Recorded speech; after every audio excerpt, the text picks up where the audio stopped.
Hola chicos, buenas tardes. Buenas tardes, profe. Buenas tardes, profe. Profesor. Buenas tardes. Buenas tardes. Muy bien. ¿Tienen alguna pregunta de las clases pasadas?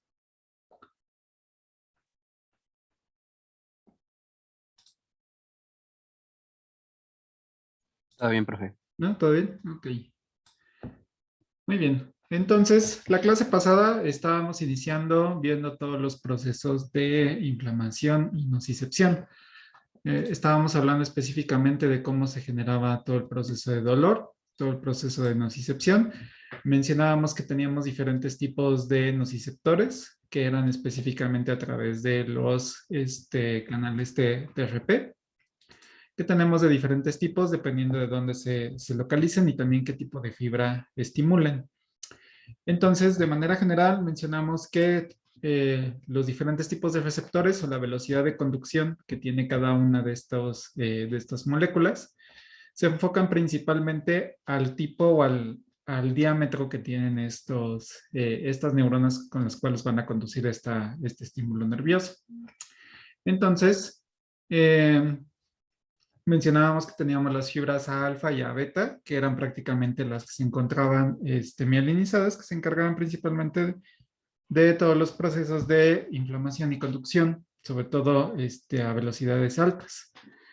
Entonces, ¿qué es lo que ocurre? Pues lo que ya habíamos mencionado en las primeras clases, que tenemos un método de conducción que va directamente a integrarse hacia médula espinal. De ahí se procesa a vías ascendentes hacia el cerebro y de ahí regresa hasta la percepción del dolor, ¿no? Entonces, esa es la primera parte. La primera parte se encarga de la conducción del dolor y ya después tendremos la fase inflamatoria. Entonces, ¿qué es exactamente lo que pasa? Digamos que esta es la imagen de uno de los mecanorreceptores, de uno de los nociceptores que tenemos en toda la superficie del organismo, sobre todo en la parte somático-sensorial. Vemos que tenemos diferentes tipos de receptores. Tenemos tanto receptores que van a sensar diferentes cambios de pH. Tenemos algunos otros que son sensibles únicamente a modificadores, por ejemplo, de otro tipo de neurotransmisores como ATP. Tenemos canales iónicos, tenemos canales tanto excitadores como inhibidores, es decir, que estimulan o favorecen la apertura de sodio y también de potasio. Entonces, eventualmente tenemos muchos receptores que están controlando los diferentes estímulos, cómo se van a estar observando y cómo van a favorecer esta codificación.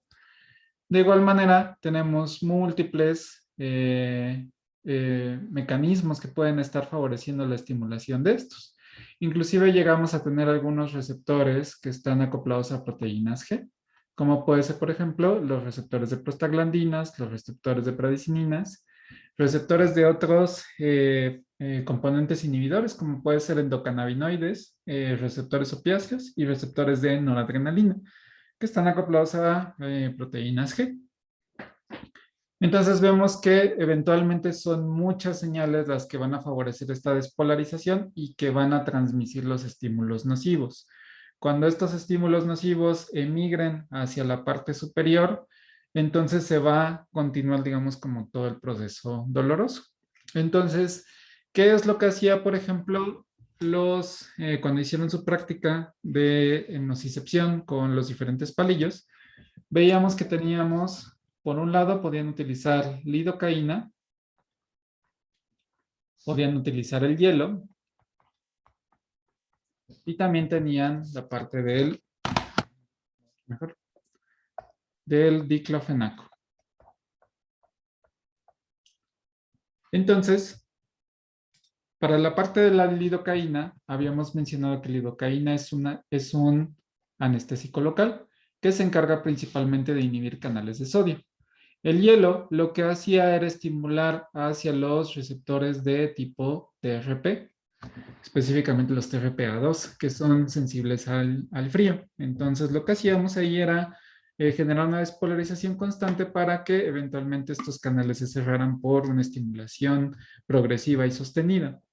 Y finalmente tenemos al diclofenaco, que el diclofenaco Ahorita vamos a entrar más a detalle el mecanismo de acción, pero lo que hace es prevenir la formación de prostaglandinas.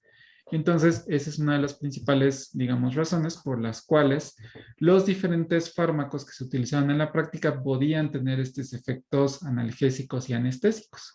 Entonces, ¿qué es lo que hacíamos, por ejemplo, con los dos experimentos? Con el primero, que le denominábamos el primer dolor, lo que hacíamos era estimular a esta fibra sensorial con un objeto puntiagudo, de tal manera que fuera la suficientemente presión para poder generar una despolarización en toda esta región y estimular o inducir un estímulo doloroso. Entonces lo que hacíamos era prevenir y estimular de manera fuerte para mandar la señal dolorosa hacia el cerebro y que se interpretara. Después teníamos la fase del segundo dolor. Aquí, ¿qué es lo que hacíamos? Utilizábamos nuevamente el agente puntiagudo, solamente que aquí utilizábamos una menor presión. De tal manera que no se lograra hacer una estimulación dolorosa, es decir, solamente indujéramos cierta presión, pero que no desencadenáramos una despolarización sostenida para mandar el estímulo doloroso. Es decir, estimulábamos un poco para favorecer una despolarización no tan agresiva, que fuera incrementándose el potencial de manera lenta, pero que eventualmente después de un tiempo se pudiera mandar una señal dolorosa. Aquí lo que se intentaba hacer era estimular a las fibras C, que habíamos mencionado que son encargadas del segundo dolor. Si vemos, por ejemplo, aquí lo que vemos es que el umbral del dolor no va a ser tan alto, sin embargo va a ser por un tiempo prolongado con respecto al primer dolor o a las fibras sensoriales. Entonces, ¿qué es lo que pasaba? Si estimulábamos rápido para el primer dolor, mandábamos la señal dolorosa de manera inmediata y después frenaba porque nada más era un estímulo doloroso intenso, pero de corta duración.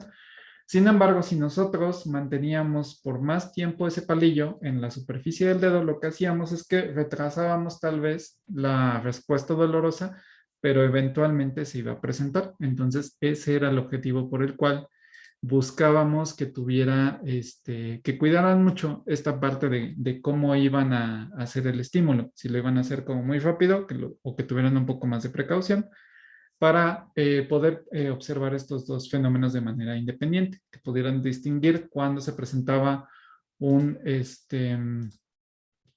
cuando se presentaba un primer dolor y cuándo podían presentar un segundo dolor. ¿Ok? Entonces, hasta este momento solamente hemos hablado de procesos de nocicepción, es decir, de transmisión del dolor. Entonces, ¿qué es lo que pasa cuando ya después de que tenemos el proceso doloroso?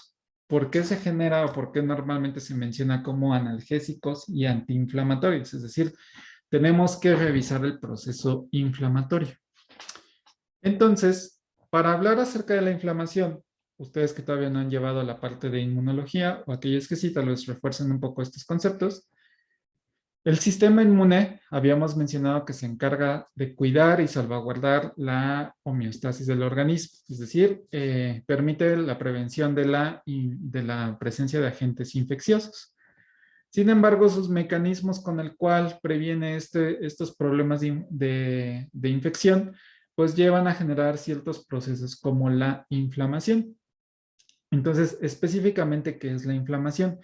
Es un proceso inmunológico, fisiológico, donde se liberan gran cantidad de tanto moléculas que van a ser proinflamatorias, moléculas que van a ser analgésicas, segundos mensajeros, células y ciertos componentes de fluido. Es decir, de manera, digamos, coloquial o como lo pueden encontrar en los libros, es que se le denomina que es una liberación de una sopa inflamatoria. No me gusta mucho ese nombre, pero bueno, básicamente lo que se refiere ahí es que tenemos una gran cantidad de componentes que se van a liberar en un solo punto. ¿Dónde se van a liberar? En el sitio de lesión. Entonces, donde exista esta lesión, se van a favorecer la liberación de todos estos procesos. ¿Qué consecuencias trae la inflamación? Pues se considera que tiene 5 puntos importantes, que es la generación de calor, la generación de rubor o coloración, la tumefacción, que es la parte de la hinchazón, La parte de dolor también va a generar procesos dolorosos y finalmente la pérdida de función, es decir, no va a poder responder como nosotros quisiéramos. Vamos a hablar un poco acerca de cada uno de estos procesos. Entonces, tenemos el proceso de la inflamación. Entonces, ¿qué es lo que ocurre? Tenemos, digamos, el sitio de lesión. Llega algún objeto punzocortante, perfora la parte, digamos, de la piel. Vamos a decir que esta es la piel. Y entonces, ¿qué ocurre? Tenemos, por un lado, infección por microorganismos, ¿no? Entonces, si es un objeto punzocortante, tenemos aquí los microorganismos. Puede ser bacterias, hongos, virus, etcétera, ¿no? Entonces, cualquier microorganismo que esté presente en la superficie de contacto, pues van a favorecer esta inserción. Entonces, ¿qué es lo que va a pasar? Las células del sistema inmune se encargan principalmente de contrarrestar a estos microorganismos. Para ello, necesitan generar un plan de acción que les permita contrarrestar de manera eficiente a estas bacterias. Primeramente, contrarrestar bacterias.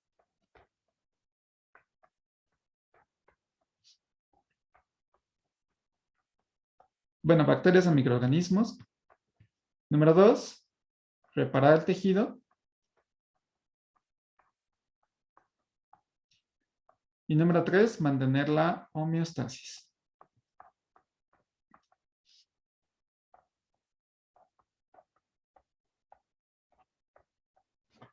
Ok, entonces, ¿qué pasa? Para esto, el sistema inmune tiene diferentes mecanismos como puede contrarrestar estos microorganismos. Puede favorecer la liberación de anticuerpos, puede favorecer la liberación de citocinas.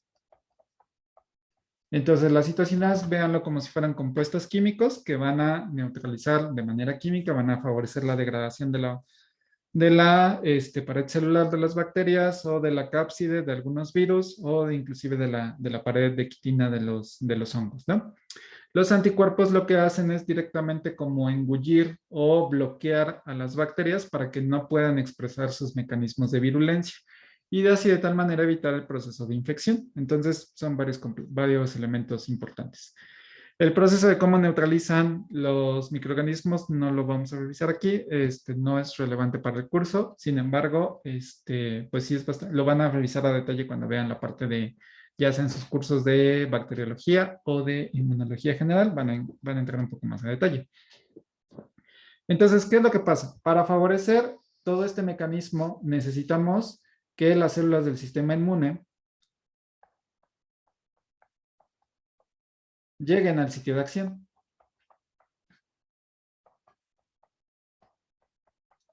Para ello, las células del sistema, los macrófagos, generan un proceso denominado diapedesis.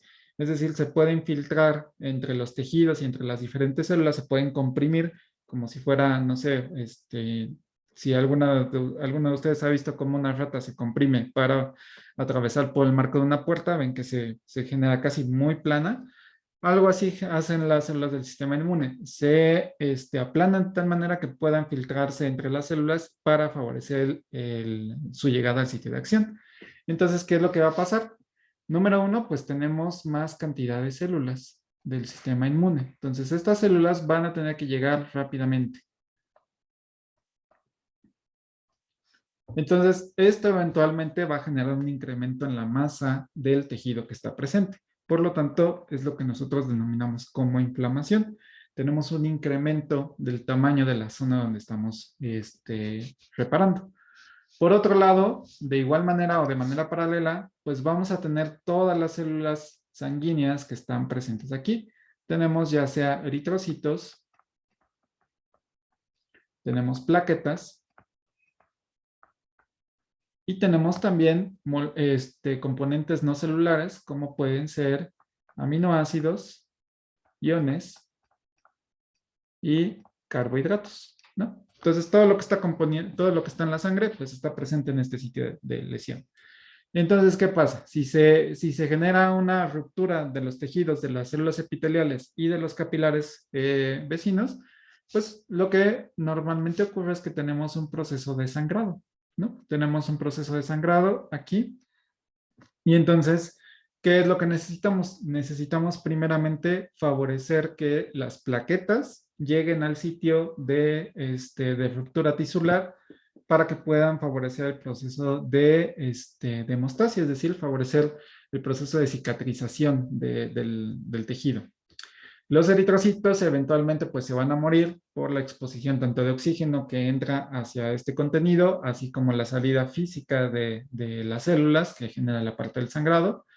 Vamos a tener pérdida de iones y de componentes no celulares, los aminoácidos y carbohidratos. Entonces, el sistema inmune se encarga de prevenir que todo este elemento salga por parte de la herida y pues eventualmente genere una descompensación y pueda inclusive poner en peligro, tal vez no al organismo, dependiendo de la lesión, pero sí al tejido circulante, ¿no? Entonces, por ejemplo, si tenemos una herida en el dedo y no cicatriza de manera oportuna, pues puede entrar en una necrosis y esta necrosis se puede extender hacia las diferentes partes del organismo, generando así, pues inclusive que el tejido se vaya pudriendo de manera vecina porque la homeostasis ya no se está preservando. Entonces es muy importante contrarrestar todo esto. Ahora bien, eso es de manera general lo que está ocurriendo. Ahora, si regresamos a la parte de los mecanismos de inflamación, veíamos que se generaba calor, rubor, tumefacción, dolor y pérdida de la función.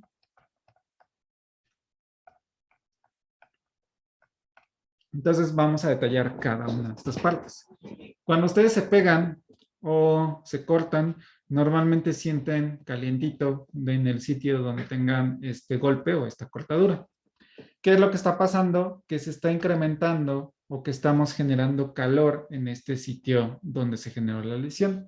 Y esto es principalmente porque tenemos un aumento del metabolismo general.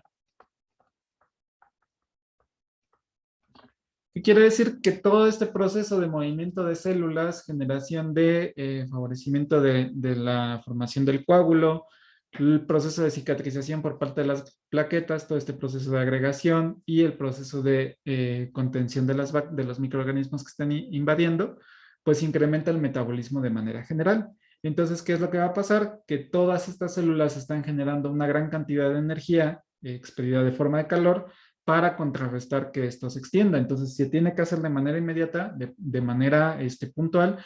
Por eso es que generamos calor, por todo este incremento del metabolismo de las células que están participando.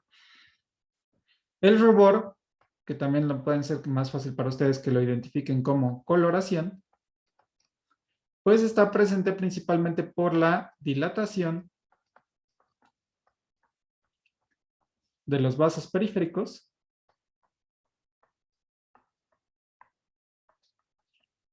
y también por la ruptura de los vasos periféricos. Es decir, para que la cantidad para que todos estos elementos de plaquetas, eritrocitos y material necesario llegue al sitio de lesión de manera oportuna, lo que se favorece es una dilatación de los vasos periféricos o los vasos anteriores para incrementar el flujo y que estas células lleguen de manera más rápida. Entonces, se genera este proceso rápido para favorecer la llegada de estos elementos y por lo tanto lo que se observa es que tal vez no en el mero centro de la lesión, pero sí alrededor se vea un poco como más rojito, como más coloradito. Esto es principalmente por la dilatación que se está generando. Eventualmente en el sitio de lesión, pues va a existir esta ruboración también porque pues existió ruptura de los vasos capilares que pues eventualmente se convierte ahí en un hematoma o un moretón, que es lo que ven ya ustedes como más, un color como verdoso morado. Es decir, todos los eritrocitos que quedaron ahí y que pues por oxidación de la hemoglobina, pues se puso en un color como verde, verde azulado, ¿no? Más o menos. Entonces, esa es la parte de ruboración. Tumefacción. La tumefacción, que básicamente es la hinchazón, es más fácil identificarlo como hinchazón. La hinchazón es pues por toda esta distensión que está generándose en el sitio de lesión, tanto por la acumulación de células como también la acumulación de fluidos. Es decir, todo el movimiento de células y todo el movimiento de sangre que está llegando hacia el tejido y también sobre todo parte de agua, se favorece mucha liberación de agua en la zona de lesión, por eso inclusive se ve como acolchonadita, es por todo el proceso de tumefacción. Se empieza a llenar de agua para favorecer la interacción y el movimiento de estas células del sistema inmune, la contención de las bacterias y sobre todo, pues, dentro de que este equilibrio se va restableciendo, pues tenemos un desfase de cantidad de agua en este sitio de lesión, ¿no? Entonces, eso es lo que va a generar la tumefacción. Prácticamente es una masa de células y agua que está ahí presente.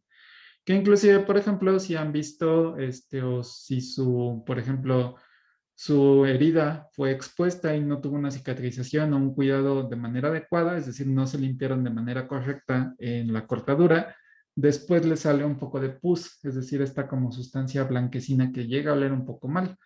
Ahí básicamente lo que es son células del sistema inmune muertas con una combinación también de bacterias o de cualquier microorganismo que está muerto en esta zona.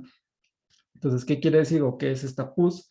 Pues prácticamente que no se limpió de manera correcta, no se disminuyó la cantidad de bacterias y por lo tanto las células del sistema inmune tuvieron que llegar prácticamente a las zonas más expuestas de la zona de la herida. Entonces, todas estas células que estuvieron ahí, que estuvieron conteniendo todos los microorganismos, pues eventualmente se murieron y quedan ahí todos esos cadáveres, ¿no? Por eso tiene ese olor desagradable y esa coloración blanquecina, pero básicamente es una masa de células y de cadáveres que están ahí presentes. El dolor se genera porque, pues eventualmente, o relacionado con el proceso de tumefacción, pues eventualmente lo que está ocurriendo es que se incrementa el tamaño. Por lo tanto, tenemos dos mecanismos. Uno, que es la generación de dolor como mecanismo de defensa,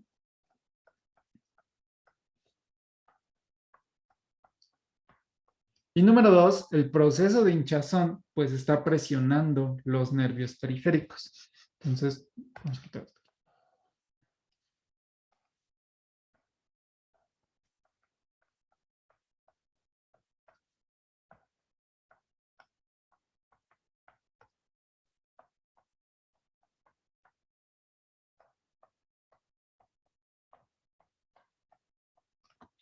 Entonces, se está presionando los nociceptores que están presentes. Entonces, al igual que, por ejemplo, cuando lo hicieron con el palillo en el segundo dolor, que no es una presión, digamos, tan aguda, pero sí está de forma sostenida. Entonces, ¿qué es lo que se observa? Pues la presencia de este segundo dolor. Entonces, se empieza a generar esta presión sobre los nervios periféricos y es donde tenemos el proceso de dolor.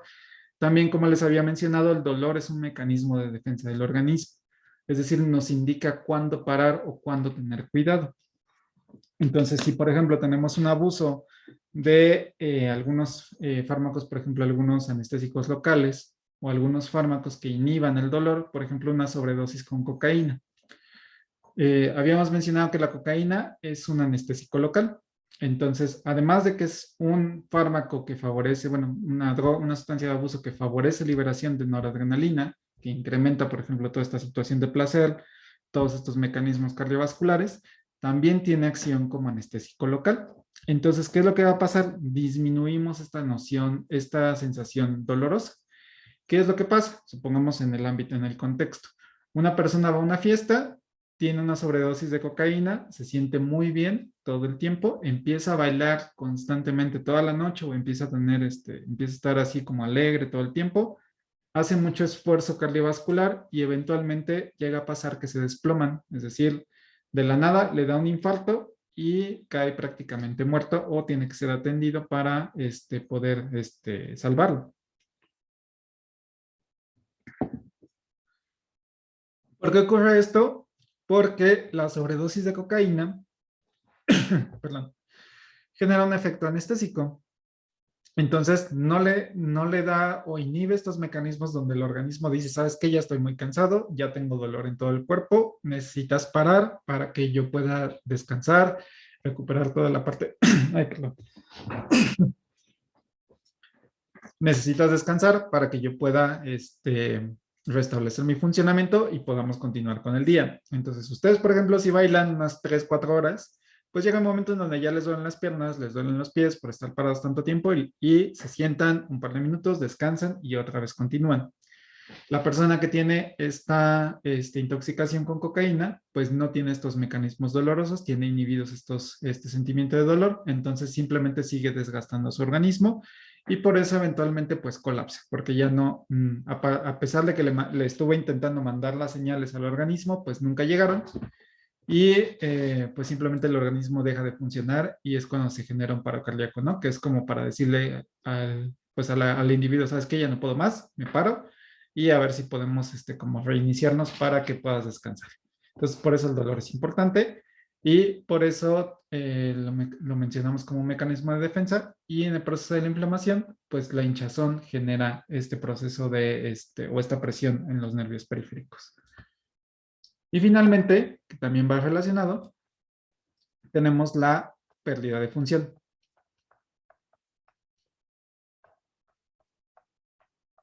Y esto está ligado tanto al proceso doloroso como al proceso de tumefacción. Porque, por ejemplo, si tenemos vamos caminando, nos torcemos el tobillo y el tobillo se nos incrementa el tamaño por una lesión tan fuerte, ¿qué es lo que va a pasar? Que la articulación ya no va a tener movimiento por el proceso de tumefacción. Ya no tiene esta flexibilidad que normalmente tiene. Entonces nos cuesta trabajo caminar al mismo tiempo que tenemos una sensación dolorosa. Entonces, ¿qué es lo que pasa? Que mientras se genera todo el proceso de restablecimiento de la homeostasis, todo el proceso de desinflamación, es decir, cuando ya se calma todo este proceso del sistema inmune y ya restablecemos número uno, reparamos el tejido. Número dos, contrarrestamos al microorganismo. Y número tres, restablecemos la homeostasis, es decir, regulamos niveles de iones, de agua y de elementos celulares para otra vez restablecer el funcionamiento. Entonces, cuando ya ocurre eso es cuando se disminuye la inflamación y entonces cuando ya podemos continuar con nuestras actividades y se restablece la función. A ver, tenemos una pregunta de Dulce. Dice, en las personas que tienen resaca, supongo es resaca, que luego también se hinchan, ¿por qué sería? Si su enrojecimiento no fue por un golpe. Que tienen rosácea, o sea que se ponen como pigmentados, como chapeaditos. Ah, sí, sí, de personas que tienen su piel roja la mayoría del tiempo. Ah, ok. Sí, ahí tiene que ver, son dos cosas. Por ejemplo, si la persona es muy clarita, es decir, no tiene tanta melanina, es muy blanquita su piel, es más fácil que cualquier, por ejemplo, elemento, ya sea de la luz ultravioleta o de cualquier elemento que esté presente en la piel, pueda difundir fácilmente y genere una dilatación constante. Sobre todo, por ejemplo, esta parte de que se ven así como chapeaditas es las personas güeritas, porque entra el sol y empieza a calentar los vasos periféricos de forma indirecta, entonces empiezan a dilatar de manera constante y eso genera una hinchazón. Si es, por ejemplo, una persona que empieza a tomar, también el alcohol tiene ciertos efectos vasodilatadores y eso hace que se dilaten más, sobre todo, por ejemplo, en la región de la cara y nos generen esta sensación como chapeadita. Entonces, todo eso es por una mayor cantidad de sangre que está generándose.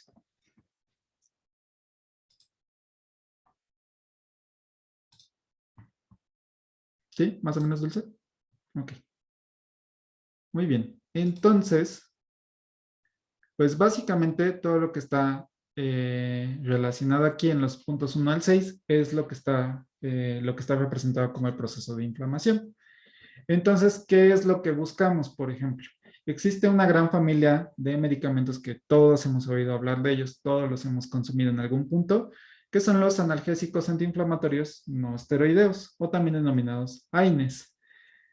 Estos fármacos son de venta libre, es decir, podemos ir a la farmacia, comprar un diclofenaco, un ibuprofeno y no nos van a pedir receta, inclusive en las tiendas de servicio o en las tiendas de la esquina, también los podemos conseguir sin necesidad de algún tipo de receta.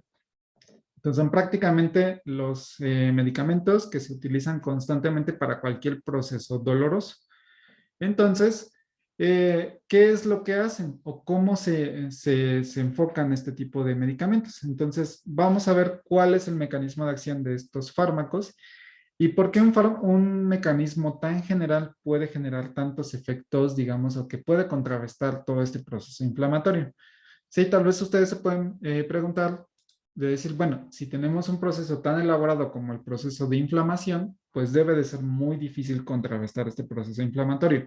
¿O por qué no se pueden generar tantos efectos, digamos, adversos o efectos secundarios con el uso de este tipo de medicamentos? Entonces vamos a ver por qué tienen tanto los efectos analgésicos como los efectos antiinflamatorios. Entonces, bueno, ya habíamos mencionado un poco acerca del proceso de inflamación. Entonces, ya una definición un poco más del libro es que viene del latín inflamatio, que es encender o hacer fuego. Entonces, se creía que todo el proceso de inflamación era un proceso donde se encendía el organismo, ¿no? Entonces era como una alerta que teníamos de manera interna, o eso eran las primeras creencias que se tenía con ese proceso de inflamación, que sobre todo era porque, pues, todo lo que mencionamos, ¿no? Se siente calentito y se ve un color rojizo, entonces posiblemente estaba intensificando adentro, ¿no? Entonces, es una respuesta inespecífica que ocurre frente a cualquier agresión del medio y está desarrollada por todos los agentes inflamatorios.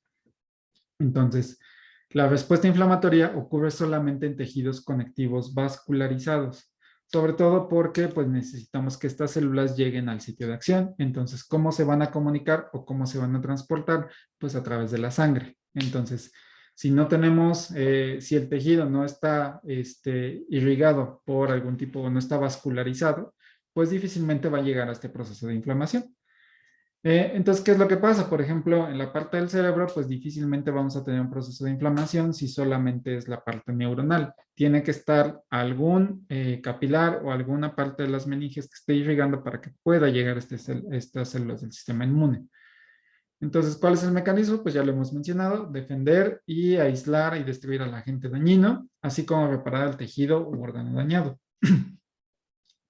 Se considera tanto un mecanismo de inmunidad innata, estereotipado, y a diferencia, por ejemplo, de una reacción inmune adaptativa, que es donde tenemos, que es bueno, específica para cada agente infeccioso. La respuesta inmune adaptativa básicamente es que nosotros estamos expuestos a algún tipo de agente y entonces ya generamos algún tipo de anticuerpos, ¿no? Como el caso, por ejemplo, de ustedes de la vacuna, ya les administraron el antígeno específico del virus del COVID, entonces ustedes ya generaron cierta inmunidad contra ese virus en específico. Entonces, el proceso de inflamación generalizado es una inmunidad innata, es decir, no necesitamos haber estado expuestos a cualquier tipo de agente patógeno para desarrollar esta inmunidad, sino ya está directamente dentro de nuestro desarrollo del organismo.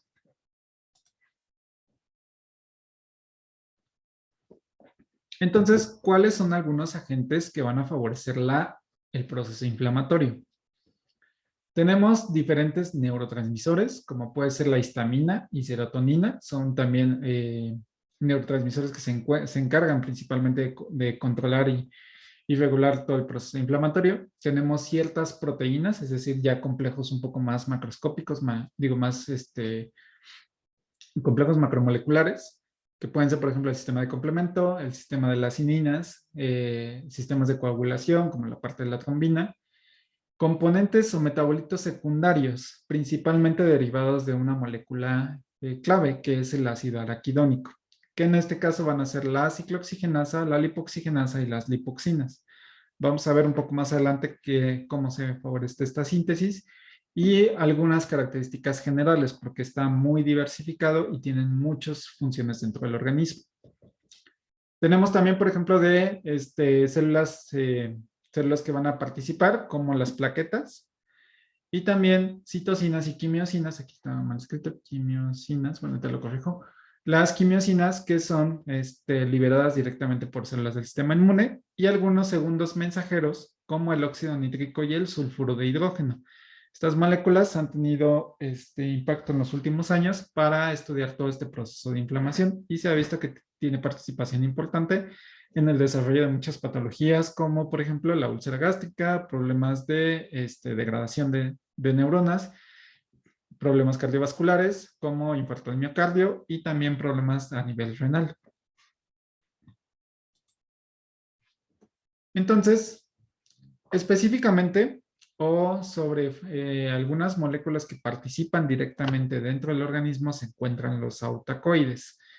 Los autacoides también viene del latín, que son moléculas que nosotros producimos para generar una autodefensa. Entonces, son moléculas que van a encargarse de la activación del sistema inmune para favorecer la protección del organismo. Aquí dentro de los autacoides o los autacoides principales van a ser los eicosanoides. El eico viene que son moléculas de 20 carbonos. Entonces prácticamente son moléculas que en su estructura tienen 20 carbonos, que son principalmente las prostaglandinas, tromboxanos y leucotrienos. También otros segundos mensajeros como la histamina, serotonina y angiotensina también van a participar en este proceso de homeostasis del organismo. Pero específicamente nos vamos a enfocar en el punto de los eicosanoides. Entonces, aquí tenemos, digamos, como que un esquema. Voy a intentar hacerlo un poco más grande para ver el detalle. Entonces, ¿cuál es el principal eicosanoide que tiene importancia, que tiene relevancia en nuestro organismo? Va a ser el ácido araquidónico. Entonces, el ácido araquidónico, ¿de dónde proviene? Se sintetiza básicamente de la degradación de la membrana plasmática a través de una enzima que es la fosfolipasa A. Entonces, ya sea algunos estos ácidos grasos que se encuentran impregnados en la membrana plasmática, sabemos que son triglicéridos. Entonces, muchos de estos triglicéridos o de estos fosfolípidos que están ahí presentes se van a degradar a través de la fosfolipasa A y vamos a liberar este ácido araquidónico. ¿Qué características tiene? Número 1, que es una molécula de 20 carbonos. Número 2, que tiene 4 dobles enlaces, que esto van a ser importante para la formación de los siguientes componentes. Entonces, tiene diferentes funciones dentro del organismo, se pueden generar múltiples metabolitos, pero lo que nos interesan es la formación de las prostaglandinas, prostaciclinas y leucotrienos. Entonces, ¿qué es lo que pasa? ¿Cuál es la función principal? Una vez que tenemos este ácido araquidónico, va a ser metabolizado por una de las enzimas que posiblemente ya hayan escuchado hablar, que es la ciclooxigenasa, también abreviada como COX. ¿Qué hace esta ciclooxigenasa? Como su nombre lo indica, va a formar ciclos de oxígenos. Entonces, ¿qué es lo que va a favorecer? Primeramente va a generar esta formación de endociclos y formación de componentes peróxidos dentro de la molécula. Vemos que, por ejemplo, el primer metabolito que ocurre con esta ciclooxigenasa es este metabolito denominado PGG2. ¿Qué es lo que podemos ver? Que se formó un enlace interno, por ejemplo, de aquí a acá. Entonces, ¿qué es lo que hace? Se favorece este endociclo. Tenemos aquí también una oxigenación para la formación de este enlace endoperóxido. ¿Y qué es lo que ocurre? Digamos que es el primer metabolito. De ahí, lo que ocurre es que se va generando con diferentes reacciones para favorecer, por ejemplo, la formación de otros componentes. Entonces, ¿qué es lo que pasa? Aquí, por ejemplo, tenemos otro endoperóxido. Se libera este peróxido y tenemos el segundo componente que es la PGH2. Veamos que es la única diferencia. Solamente se liberó el peróxido que teníamos aquí, ¿no? A través de una peroxidasa. Entonces, ¿qué es lo que pasa? Número 1, características físico-químicas. Son altamente inestables. ¿Por qué? Pues nuevamente por este enlace endoperóxido. Sabemos que los enlaces peróxidos son de distancias bastante largas, es decir, los oxígenos se encuentran muy separados. Si recuerdan sus clases, por ejemplo, ya sea de orgánica o de estructura de la materia, saben que mientras más alejamos una molécula de otra, el enlace se vuelve como más delgado. Es como si tuviéramos una liga. Mientras más lo estiramos, más fácil que se rompa y que tengamos los elementos individuales. Entonces, cualquier enlace que genere oxígeno-oxígeno, es decir, formación de un peróxido, va a ser un enlace inestable. Entonces, ¿qué es lo que tenemos? De este PGH2 va a ser el precursor de prácticamente todas las prostaglandinas disponibles y también de prostaciclinas y de tromboxanas. ¿Qué es lo que vemos? Por ejemplo, este PGH2 podemos hacer un arreglo interno para formar otro ciclo. Vemos que aquí ya se rompió el endoperóxido y ya tenemos inclusive, es un anillo fusionado. Podemos inclusive generar la oxidación para formar esta prostaglandina PG2, que es una de las más importantes. Veamos el arreglo aquí. Básicamente lo que se hizo es, se formó un enlace aquí, que es este anillo de 6 miembros. Ya teníamos el de 5 y simplemente este oxígeno se oxidó y el otro de aquí se quedó como forma de alcohol. Entonces vemos que lo único que está haciendo estas, digamos, la formación de estos productos es diferentes combinaciones, diferentes arreglos internos. Aquí, por ejemplo, no se llegó a la oxidación, ni se formó el otro anillo de 6 miembros, sino simplemente se rompió el enlace endoperóxido teniendo o liberando estos dos alcoholes, ¿no? Aquí se invirtió, sí se formó el ciclo y se generó un proceso de oxidación y el otro se quedó como alcohol. Y aquí veamos que inclusive podemos tener un arreglo un poco diferente, es decir, este enlace de aquí migró para acá y entonces ya formamos estos dos, este biciclo de dos anillos de 5 miembros con sus cadenas individuales. Entonces, digamos que la parte de química orgánica está interesante para ver cómo se forman, pero veamos que todos son arreglos importantes. Entonces, cada una de estas moléculas, cada una de estas prostaglandinas, tromboxanos, prostaciclinas, tiene elementos importantes. Por ejemplo, si yo les digo tromboxano y formamos o separamos la parte, vemos que la primera región habla de la formación de trombos. Un trombo es, por ejemplo, todo el proceso de coagulación y el proceso de dilatación de los vasos sanguíneos. Entonces, los tromboxanos tienen importancia a nivel cardiovascular. Las lipoxinas, como aquí vienen, pues van a generar componentes o van a generar estabilidades a través de los lípidos. Entonces, es como una de las características que tienen estos componentes. Tienen diferentes funciones, pero principalmente son a nivel cardiovascular y a nivel del sistema inmune. Entonces, son como los efectos los más principales. Entonces, vemos inclusive que su distribución es bastante heterogénea, es decir, por ejemplo, este tromboxano puede tener activación en plaquetas, músculo liso vascular, macrófagos y riñón. Estas prostaglandinas tienen efectos en diferentes órganos, cerebro, riñón, músculo liso, plaquetas. Aquí vemos que tenemos en otros tejidos de músculo liso, células del sistema inmune y también otros órganos no vascularizados, ¿no?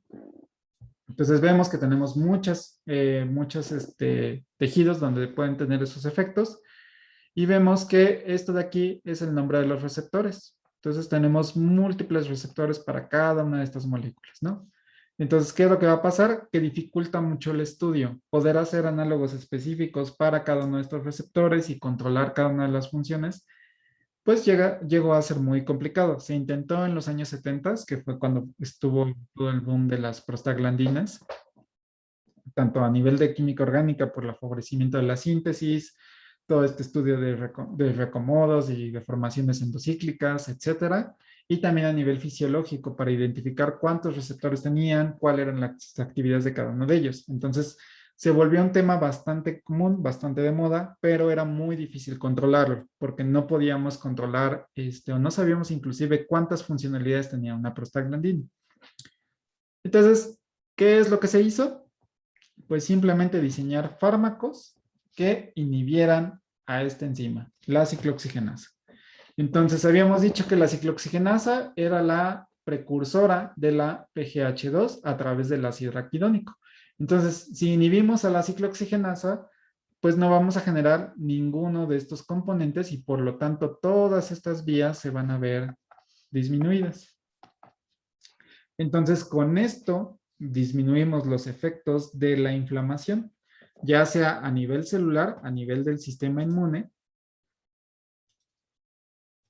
que es, por ejemplo, toda la parte de hinchazón, tumefacción, control de defensa, y al mismo tiempo también la parte de generación de calor y de rubor, porque también tenemos efectos a nivel de la sangre, a nivel periférico. Entonces, una sola inhibición puntual inhibiendo a esta enzima, pues genera la disminución de todas las prostaglandinas y prostaciclinas y tromboxanos que son necesarias para el desencadenar la respuesta inflamatoria.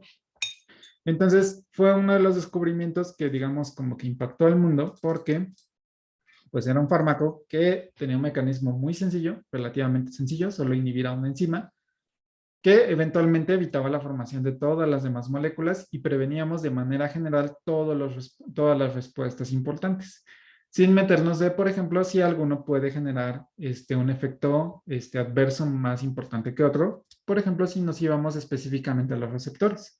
Es decir, a lo mejor uno puede ser un agente vasodilatador y otro un agente vasoconstrictor. Entonces, si solamente antagonizábamos uno de estos elementos, pues posiblemente teníamos ahí una descompensación con el receptor que generaba el efecto contrario. Entonces, ese es el mecanismo de los antiinflamatorios no esteroidales. Solamente son, o la mayoría de ellos, son inhibidores de la ciclooxigenasa.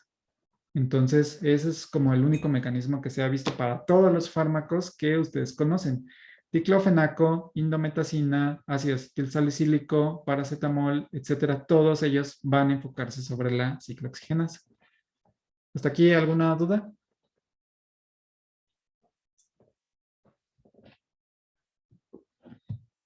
No, profe. ¿No? ¿Todo bien? Ok. Entonces, vamos a revisar de manera general los diferentes receptores.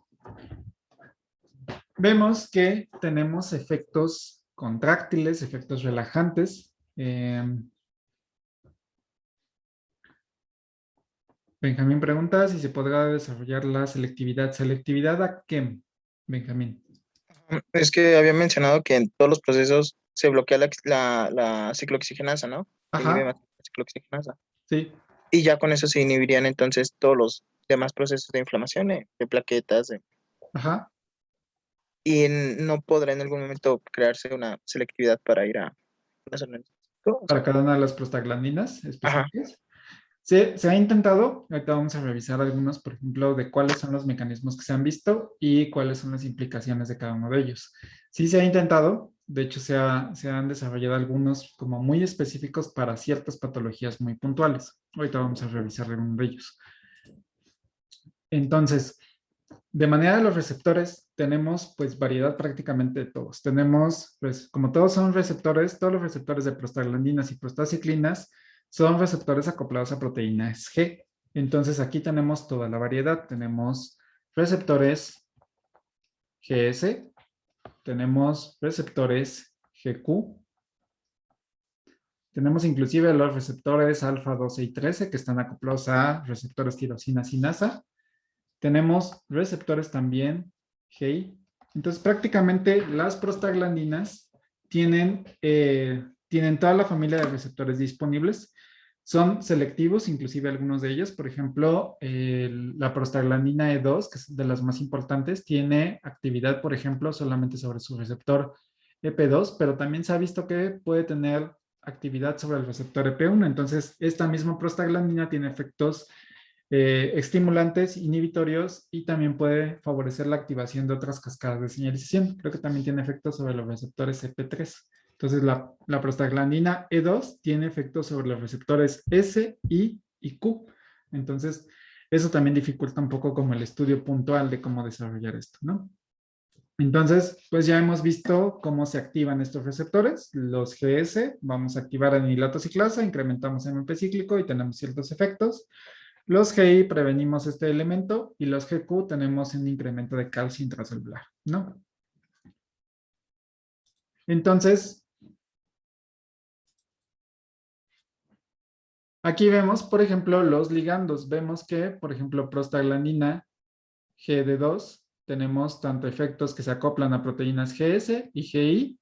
La prostaglandina E2, que es la que les decía, tenemos actividad Q, S y inclusive este receptor EP3, se ha visto que tiene activación de diferentes tipos de proteínas G. Inclusive todavía no identificamos cuántas isoformas de estos receptores tiene. Vamos a ver algunos efectos que se observan. Por ejemplo, podemos disminuir la cantidad de asma, podemos regular las vías inflamatorias aéreas, es decir, las vías respiratorias. Se generan, por ejemplo, procesos de la ovulación y de fertilización. Y, por ejemplo, uno de los fármacos que se ha utilizado o que se ha visto que ha funcionado es el misoprostol. El misoprostol posiblemente lo hayan conocido para dos mecanismos importantes, uno más que otro. El primero, para que fue diseñado, es para prevenir la úlcera gástrica. El segundo mecanismo, que es el que posiblemente hayan escuchado cuál es su uso, es para inducir un aborto dentro de los primeros 3 meses. Entonces, el misoprostol es de los fármacos. Había otro que también es un análogo de la prostaglandina E2. Son dos prostaglandinas sintéticas análogas a la prostaglandina E2 que funcionan como abortivos. Son los tratamientos disponibles que se tienen inclusive aquí en la Ciudad de México, que se da para favorecer el aborto de manera química. Se utiliza sobre todo en el primer trimestre para evitar que genere tanto un riesgo para la madre y también pues que se vaya progresando con el desarrollo del embrión. Entonces el misoprostol es de los tratamientos que se utilizan para controlar la natalidad. Se ha utilizado también para contrarrestar la úlcera gástrica, pero pues también se da la precaución ahí de que no se utilicen en mujeres embarazadas. Dejen ver si recuerdo cómo se llama el otro prostaglandina. Según recuerdo era...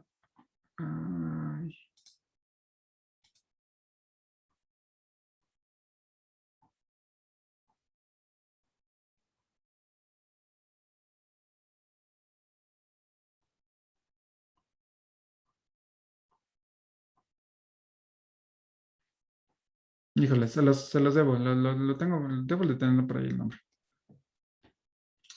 Ok, entonces, se ha utilizado, por ejemplo, estos análogos para el desarrollo del aborto. Se han utilizado, por ejemplo, algunos análogos del tromboxanos para problemas, por ejemplo, de obstrucción de venas y arterias, para prevenir la formación de infartos. Se han utilizado también para contrarrestar ciertos elementos del sistema inmune. Entonces, por ejemplo, aquí tenemos algunos ejemplos de para qué se han utilizado. Sí, la mayoría, por ejemplo, de los fármacos AINES, pues lo que hacen es prevenir la formación de las ciclooxigenasas, entonces se utilizan como agentes antiinflamatorios. Se ha visto que, por ejemplo, algunos antagonistas de un vasodilatador, de una prostaglandina, pueden favorecerse, por ejemplo, para problemas problemas asmáticos. Se ha visto que, por ejemplo, otros análogos de los leucotrienos pueden funcionar para problemas de asma o de enfermedad pulmonar obstructiva crónica. La siguiente clase vamos a hablar un poco acerca de cómo ocurre esta constricción, inclusive también cómo funciona el COVID o por qué genera estos problemas tan agresivos. Se ha desarrollado también un antagonista del tromboxano A2, sobre todo para estos problemas de infarto, para favorecer la dilatación de los vasos capilares y también la degradación de estos coágulos que se están formando. Son los únicos tratamientos que se han desarrollado. ¿Por qué? Porque realmente tenemos muchos efectos contradictorios, sobre todo a nivel cardiovascular. Se ha intentado, por ejemplo, desarrollar ciertos análogos para algunas prostaglandinas, pero también se observa que se colapsan algunas arterias vecinas y esto puede desencadenar en un proceso, por ejemplo, de un infarto agresivo. O también, por ejemplo, se ha visto que pueden prevenir o pueden inhibir de manera sostenida la reactividad del sistema inmune y nos vuelven inmunocomprometidos. ¿Cuál es el problema de eso? Que, por ejemplo, en pacientes que tengan una infección o que en pacientes que tengan algún problema o algún tipo de contagio, pues su sistema inmune no va a estar al 100% como para contrarrestar los efectos nocivos de estos tratamientos. Entonces, eso ha identificado, bueno, eso ha generado características importantes para prevenir el desarrollo de prostaglandinas específicas. Entonces, por eso casi no hay fármacos específicos. Lo que ha funcionado bastante bien es utilizar estos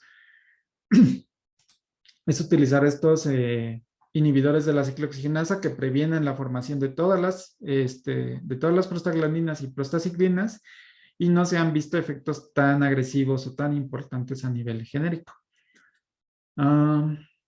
Ok. ¿Preguntas hasta aquí?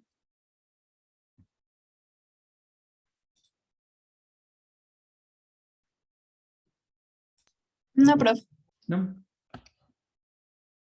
Yo sí, profe. ¿Qué es lo que hace que sean distintos los tratamientos, bueno, los AINES? O sea, ¿qué hace distinto a uno de otro? Ok, ahorita vamos a hablar un poco acerca de las características de ellos. Ok, ya, aquí están. Estos son para la interrupción del embarazo. Junto con el misoprostol. Ok, entonces nada más completando la información, son los tres fármacos aceptados.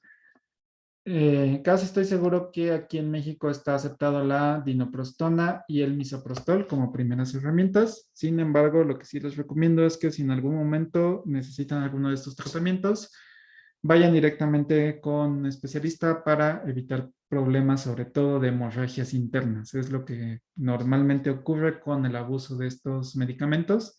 Se observa una dilatación sostenida y una fragilidad vascular, entonces si no se utiliza de manera correcta puede generar una hemorragia y se puede complicar un poco más el procedimiento, ¿no? Entonces nada más ahí como detalle puntual. Ahora bien, ya hablando acerca de todos los demás tratamientos que son los analgésicos antiinflamatorios no esteroideos, son prácticamente la familia de fármacos que más se ha estudiado en el mundo. Entonces tenemos muchas familias de estos tratamientos y se han visto, por ejemplo, inclusive diferentes características o se ha intentado como indagar un poco más en el funcionamiento de cada uno de ellos. Podemos clasificarlos por su estructura química, por ejemplo, fármacos ácidos como el ácido acetilsalicílico, fármacos enólicos como las pirazodonas, pirazolinidionas y los oxicams, derivados del ácido acético como derivados como indol acético, pirrol acético, fenilacético, piranoide acético, propiónico, cada uno de ellos con sus diferentes nombres. Entonces, inclusive algunos derivados, por ejemplo, de no ácidos como las sulfonamidas, las alcanonas y las paraminofenoles, ¿no? Entonces, vemos que tenemos una gran cantidad de medicamentos disponibles que se utilizan prácticamente con el mismo mecanismo de acción y lo único que varía son sus estructuras. Entonces, aquí algunas de las estructuras de los tratamientos que se han utilizado. Tenemos, por ejemplo, el más común, que es el paracetamol. Ahorita lo que me contestó ahorita que me pongo otra cosa. ¿Mandé?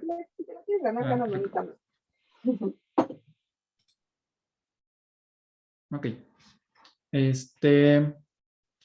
Tenemos diferentes tratamientos para cada uno de ellos. Ahorita vamos a regresar a esta diapositiva para mencionarles unas características importantes del celecoxib y del rofecoxib. Entonces veamos que tenemos múltiples tratamientos, inclusive varios de ellos se ha visto que pueden generar ciertos problemas inflamatorios como alergias, es decir, tenemos respuestas agresivas del sistema inmune a cualquiera de estas estructuras. ¿Qué beneficios tenemos? Que, por ejemplo, si una persona es alérgica a compuestos azufrados, pues podemos utilizar algún otro tratamiento que no contenga azufre y que no genere tenga alguna respuesta alérgica. Entonces, sí se ha visto que hay grupos funcionales que pueden desencadenar ciertas respuestas alérgicas. Entonces, ¿cómo funcionan estos tratamientos? Se ha visto que pueden inhibir a las diferentes ciclooxigenasas. Tenemos dos ciclooxigenasas importantes, la COX-1 y la COX-2.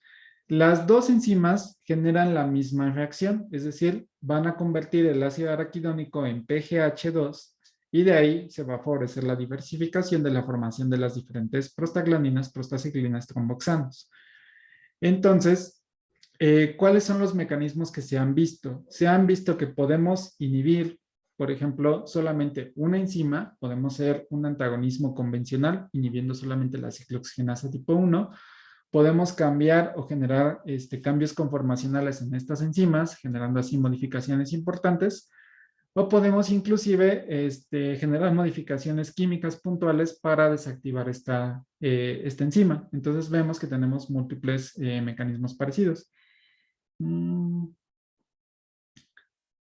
Pregunta Alma, si el paracetamol causa hemorragia, ¿puede tomar alguno de esos otros? Sí, normalmente dependiendo cuál sea la condición, si solamente es, por ejemplo, un proceso de alergia, se puede utilizar para una alternativa para contrarrestar estos mecanismos. Entonces, esa es una de las ventajas que tienen este grupo de AINES, que podemos tener múltiples alternativas para diferentes tratamientos o características puntuales. Entonces, inclusive se ha podido caracterizar cuál es la función y cuál es el aminoácido específico donde se puede inhibir a cada uno de estas proteínas, de estas enzimas. Sin embargo, existió hay una función muy particular que se ha visto sobre las diferentes ciclooxigenasas. La primera es que la COX-1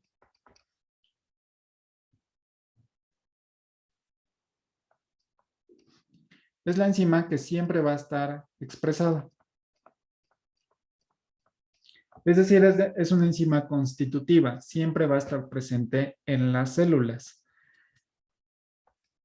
Sin embargo, también conforme se fueron desarrollando más información y se fue profundizando más en los mecanismos de prevención de la inflamación, tenemos a la COX-2. Esta COX-2 se denomina como enzima inducible.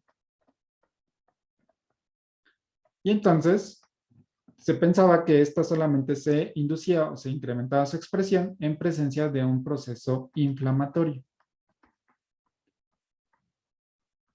Es decir, que cuando tenemos una inflamación sostenida, pues necesitamos más cantidad de prostaglandinas y prostaciclinas.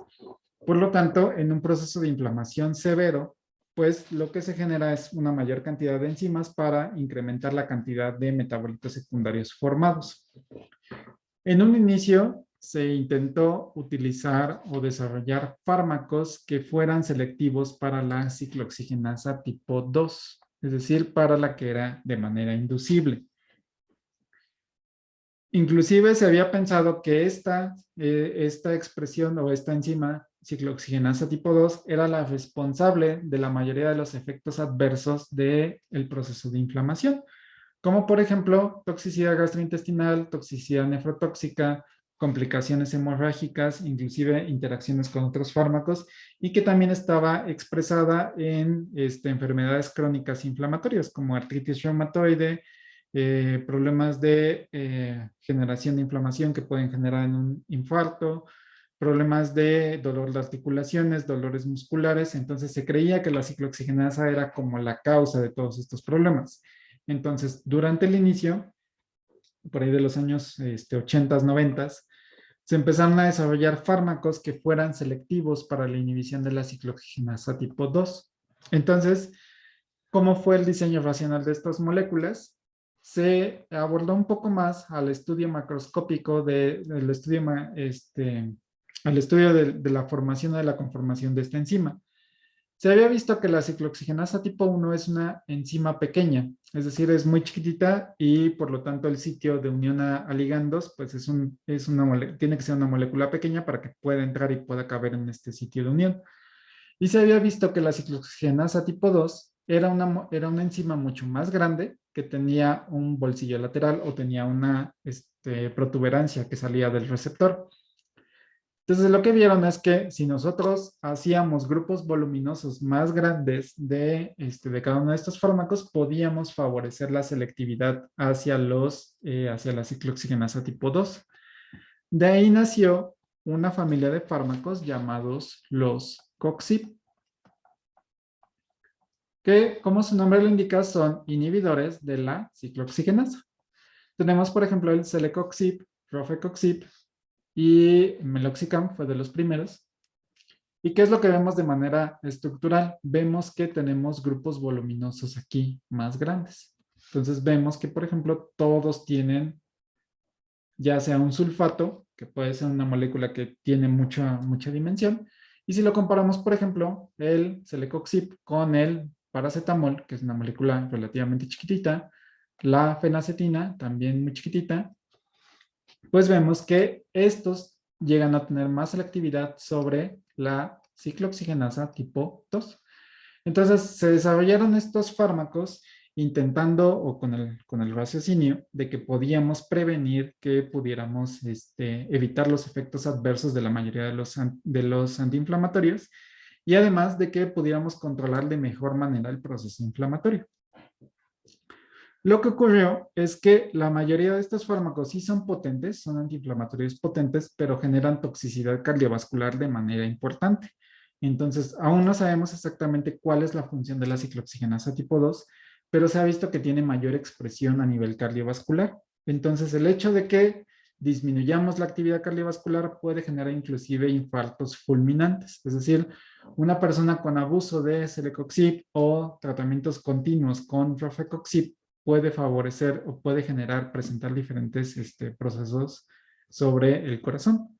Entonces, ya no sé, sí se siguen utilizando, se siguen prescribiendo, sobre todo cuando los inhibidores, por ejemplo, tradicionales como paracetamol, indometacina, ácido acetilsalicílico, no tienen tanta respuesta sobre estos pacientes con una condición inflamatoria crónica. Entonces, esa es como la historia de la ciclooxigenasa tipo 2. Entonces, se había visto, por ejemplo, que tienen esto es prácticamente lo que les acabo de mencionar. La ciclooxigenasa tipo 1 es de característica constitutiva y la tipo 2 es inducible. Entonces, aquí se ven algunas funciones. Vemos que tienen procesos de agregación plaquetaria, protección gastrointestinal, mientras que la ciclooxigenasa tipo 2 se va a encargar de procesos como inflamación, fiebre, algunos procesos dolorosos, etcétera, y algunos, inclusive, síntesis de algunas prostaglandinas importantes para el funcionamiento cardiovascular. Entonces, con todo esto, se han creado tablas que pueden acercar, que pueden identificar como características muy puntuales de cada uno de estos inhibidores o cada uno de estos AINES. Por ejemplo, aquí se han visto cómo tenemos la clasificación de acuerdo a la formación, de acuerdo a sus características químicas. Aquí tenemos, por ejemplo, esto es yo creo que lo más importante que podemos ver. Vemos cómo se comportan o cuál es el porcentaje de inhibición selectivo para las diferentes ciclooxigenasas. Tenemos, por ejemplo, de este lado, bueno, aquí abajito lo ponemos, aquí abajito tenemos la COX-1 y aquí está la COX-2. Entonces vemos que, por ejemplo, ketorolaco, ketoprofeno, indometacina tienen mayor preferencia para la inhibición de la ciclooxigenasa tipo 1. No quiere decir que sea la única que inhiben, eventualmente la mayoría de todos los AINES inhiben a las dos. Y vemos, por ejemplo, de los tradicionales, el paracetamol, ibuprofeno, piroxicam, prácticamente tienen inhibición no selectiva por cada una de las ciclooxigenasas. Mientras que, por ejemplo, los coxib, pues eventualmente tienen mucho mayor o se desplazan más hacia la inhibición de la ciclooxigenasa tipo 2. Entonces fue como, digamos, las primeras características. Y también que se ha visto que, por ejemplo, otra de las características importantes que se busca en estos antiinflamatorios va a ser el tiempo de duración. Vemos que el diclofenaco es prácticamente de los antiinflamatorios que más rápido se van a metabolizar, por lo tanto su tiempo de vida media en el organismo es muy bajo y los efectos que se requieren también son de corta duración. ¿Qué quiere decir? Que si tomamos diclofenaco tenemos que tener dosis repetidas. Entonces, ¿qué es también lo que se busca? Por ejemplo, utilizar fármacos que tengan duración prolongada, como el caso del piroxicam, que es prácticamente de los analgésicos que más duración tienen. Necesitamos menos administración y eso también ayuda a que tengamos menos efectos adversos por el abuso de estos tratamientos. Entonces, uno de los principales problemas que tienen los AINES es el uso continuo o el uso crónico de estos tratamientos. También el uso no discriminado, es decir, por ejemplo, tenemos un dolor, apenas me duele un poco el músculo, ya voy con la tableta, ¿no? Voy con una tableta de ibuprofeno, voy con un poco de ketorolaco y entonces ya contrarresto mi malestar, ¿no? Entonces, eventualmente vamos a ver cuáles son los efectos adversos que tienen cada uno de ellos, pero principalmente son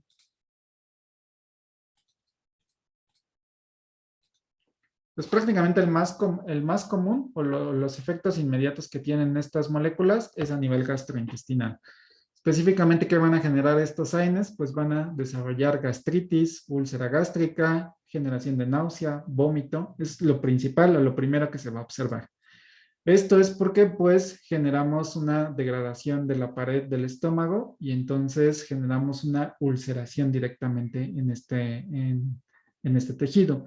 Entonces, al generar estas lesiones, pues tenemos una sensación dolorosa en la parte abdominal y esto también eventualmente pues puede generar problemas como vómito, desnutrición o inclusive infección por otro tipo de bacterias como el Helicobacter pylori. También se ha visto que pueden tener afecciones sobre las plaquetas. Si tenemos un abuso considerable de estos antiinflamatorios no esteroideos, podemos correr el riesgo de generar una hemorragia interna importante. Entonces también no es tan conveniente abusar de estos sobre todo cuando se van a hacer algún tipo de procedimientos o están expuestos a recibir una cortadura de manera importante. También se ha visto que la toxicidad a nivel renal y cardiovascular es muy importante. Es decir, conforme aumentamos o abusamos de la cantidad de fármacos que consumimos, vamos a generar problemas tanto de alteraciones de reabsorción de metabolitos, favorecimiento de excreción de iones de componentes de nitrógeno, que es la azotemia, inflamación de la vejiga o de vías urinarias. También vamos a tener problemas cardiovasculares, como puede ser insuficiencia cardíaca, trombosis, alteraciones como agitaciones. Sobre todo, por ejemplo, se ha visto en los últimos años, se ha visto que el diclofenaco también puede tener eventos importantes a nivel cardiovascular, también el ibuprofeno. Entonces, poco a poco se están desarrollando nuevos efectos adversos que tienen, ¿no? Ya a nivel neurológico, hematológico y de hipersensibilidad son las menores reacciones, sobre todo si eres sensible a la administración de estos fármacos. Sobre todo las reacciones anafilácticas de los AINES es lo que más se llega a observar y es solamente en un grupo muy pequeño de personas, sobre todo si tienen selectividad a ciertos componentes. Como les decía, si son sensibles a compuestos azufrados, pues la hipersensibilidad va a ser un poco más notoria. ¿Ok? ¿Hasta aquí alguna pregunta?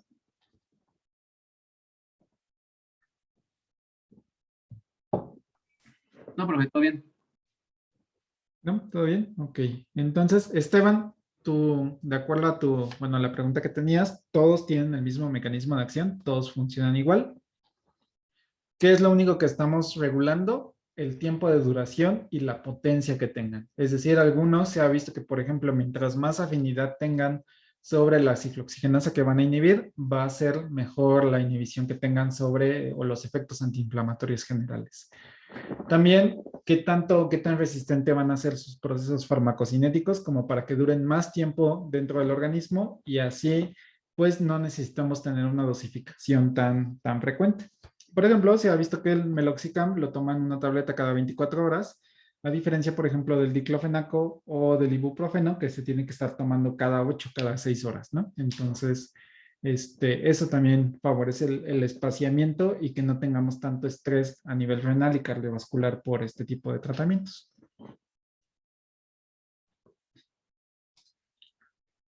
Ok, entonces me voy a centrar a ver si me da tiempo, en los dos antiinflamatorios más utilizados. Primeramente tenemos el ácido acetilsalicílico. Como también es uno de los fármacos también más utilizados, de los más antiguos y prácticamente del que todo el mundo conocemos, sobre todo por su nombre comercial, que es la aspirina. ¿Cuáles son algunos de los efectos que se han observado? ¿Cuáles son las características que se tiene el ácido acetilsalicílico? Pues ya que además es una molécula muy sencilla, realmente es bastante simple de sintetizar, tiene un mecanismo bastante puntual Y es uno de los que se utilizan ya sea para el tratamiento de migrañas, para dolores generales, inclusive para problemas, de inflamación general o de cualquier dolor, se puede utilizar bastante bien. También se ha visto, o tal vez sepan, que uno de los efectos que se han descrito de manera reciente, por así decirlo, es que pueden prevenir o que se utilizan como protector cardiovascular, principalmente con su actividad antiagregante plaquetaria. ¿Qué quiere decir esto? Además de su efecto como AINE, como ya lo hemos visto, inhibición de la ciclooxigenasa, una de sus características es que este grupo acetilo es fácilmente, digamos, se puede alquilar fácilmente en cualquier proteína. De hecho, ese es uno de los mecanismos por los cuales tiene un efecto importante sobre la ciclooxigenasa. Genera alquilaciones, acetilaciones puntuales en la proteína. Entonces, ¿qué es lo que pasa? Que genera estas acetilaciones, estas modificaciones en los aminoácidos dentro de la enzima, lo cual dificulta su conformación y detiene o prácticamente inactiva por completo a la enzima, la ciclooxigenasa, que también puede acetilar la membrana de las plaquetas. Entonces tenemos una plaqueta en presencia de ácido acetil salicílico, se genera esta acetilación. ¿Y qué es lo que va a pasar? Que eventualmente esta plaqueta va a morir. Entonces, ¿por qué es bueno o por qué se recomienda utilizar, si puede generar, si se utiliza como protector cardiovascular? Si yo les había dicho que uno de los principales problemas que tenía es que podíamos generar hemorragias, ¿no? El utilizar estos AINES, pues generan hemorragias. Tenemos también trombocitopenia, disminución de las plaquetas, propensión a formación de hematomas, que es de los menos agresivos, pero tenemos ahí ese efecto. ¿Por qué se utiliza como antiagregante o por qué se le genera como cardioprotector? Esto tiene que ver porque en el organismo tenemos miles de millones de plaquetas. Tenemos tenemos gran cantidad de plaquetas. Si nosotros tenemos una vida, digamos, ya sea sedentaria o una vida tradicional, difícilmente nos vamos a cortar o vamos a tener una agresión importante en el organismo. Por ejemplo, pónganse a pensar ustedes, ¿hace cuánto ha sido la última vez que se han cortado de manera importante que necesiten ya sea o puntadas o necesiten, por ejemplo, una curación de manera importante, que inclusive que vayan con un médico a que les prevenga esta salida de sangre, fuera de una, por ejemplo, de una operación, ya sea una endodoncia o una ortodoncia? ¿Cuándo ha sido la última vez que han tenido una caída, una cortada importante? Van a pensar que es dentro de los últimos 3 años, tal vez 1 o 2 casos han ocurrido. Entonces, ¿qué es lo que pasa? Sus plaquetas, digamos, van envejeciendo. Entonces, si no se utilizan por algún evento que sea necesario, por ejemplo, una cortadura, sus plaquetas no van a ser útiles, entonces solamente van a estar circulando ahí en la sangre y van a estar envejeciendo. Si nosotros matamos de manera controlada cierto número de plaquetas, lo que vamos a hacer es decirle a la médula ósea que forme nuevas plaquetas.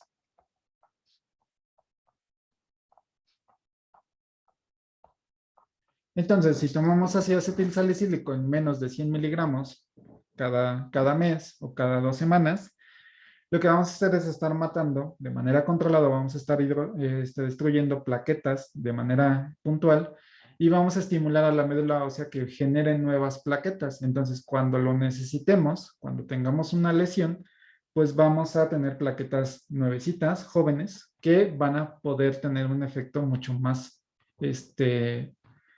ahora sí que más efectivo contra una lesión que se está generando. Además, también se ha visto que, por ejemplo, si estas plaquetas van envejeciendo, se pueden ir acumulando en las paredes de las arterias y de las diferentes venas. Entonces, ¿qué es lo que va a pasar? Eventualmente, si nosotros no vamos renovando estas plaquetas, se van a estar incrementando y vamos a correr el riesgo de que en algún punto esto se bloquee o se obstruya de manera completa y aquí es donde tenemos un proceso de infarto. Entonces, no queremos que estas plaquetas, que ya están viejitas, pues se vayan acumulando de manera, o se vayan apilando dentro de nuestras arterias. Entonces, si nosotros vamos renovando nuestras plaquetas, podemos prevenir que en un 25, en un 30%, que se generen estas nuevas plaquetas y tengamos efectos cardioprotectores. Entonces, esa es la razón por la cual se recomienda que inclusive ustedes consuman una tableta de ácido acetil salicílico por lo menos de 100 miligramos, por lo menos una vez al mes, para que así sus plaquetas estén nuevecitas y puedan ser efectivas para cualquier emergencia que se necesite. También se ha visto que puede prevenir ciertos cánceres a nivel de colon, sobre todo porque hay prostaglandinas muy específicas que previenen la infección o la adhesión de problemas de adhesión dentro del colon. Entonces se cree que el prevenir la formación de estas prostaglandinas, o por lo menos puntualmente en el colon, podemos prevenir malformaciones tisulares que puedan desencadenar en la formación de algún tipo de cáncer. No hay tantos estudios para este segundo efecto. Para el primero de antiagregantes sí ya hay bastantes estudios, ya está comprobado esta actividad, pero para el segundo es algo que se está explorando de manera novedosa. ¿Qué otras características tiene de farmacocinética? Pues prácticamente se hidroliza fácilmente, sobre todo en el ileum.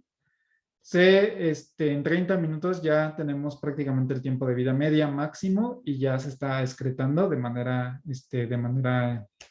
renal. Entonces, prácticamente el 25% se oxida, otra parte, el 50% se va a hidrolizar a ácido salicílico y solamente un 25% va a quedar intacto. Inclusive en Pharma 1 hicieron una cuantificación de ácido acetil salicílico en orina, entonces les da perfectamente el tiempo para cuantificar tanto la concentración máxima como el proceso de metabolismo de este medicamento. Y finalmente, ya para terminar, ¿qué efectos adversos se ha visto? Se ha visto que incremento de concentraciones de salicilatos, es decir, de solamente la parte hidrolizada del ácido acetil salicílico, puede generar tinnitus, es decir, como un pitido en el oído. Cuando ustedes, por ejemplo, oyen un silbidito muy fino, eso es como parte de tinnitus. Puede generar alteraciones a nivel del oído, generando así vértigo, mareos, puede disminuir inclusive la parte de la audición y puede generar vómito por lo mismo. No se sabe específicamente por qué. Se cree que esta concentración de salicilatos pueden alterar el funcionamiento de los cilios que tenemos en el oído, que se encargan del equilibrio, pero no está muy claro cómo funciona. Y sobre todo lo que se ha visto es que en los infantes se puede desencadenar el síndrome de Rey, que se genera con una activación del sistema inmune, sobre todo porque en los niños tenemos más cantidad de células del sistema inmune, entonces se activa mucho más rápido y mucho más agresivo. Entonces, por eso no se recomienda dar ácido acetil salicílico en infantes por lo menos de 7 años. Entonces, eso es como para evitar el síndrome de Rey. Inclusive se ha prohibido el uso de derivados del ácido salicílico en los niños y se utiliza cualquier otro tipo de AINE para evitar el síndrome de Rey. ¿Ok? ¿Preguntas? ¿Dudas?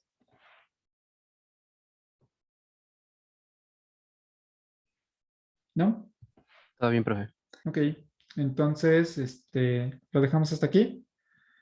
Nos veríamos el día jueves. ¿Ok? Entonces, cualquier duda la piensan y nos vemos la siguiente clase. Gracias, profe. Gracias. Cuídense. Gracias, Gracias, hasta luego. profe. Gracias, Luego. profesor. Hasta luego.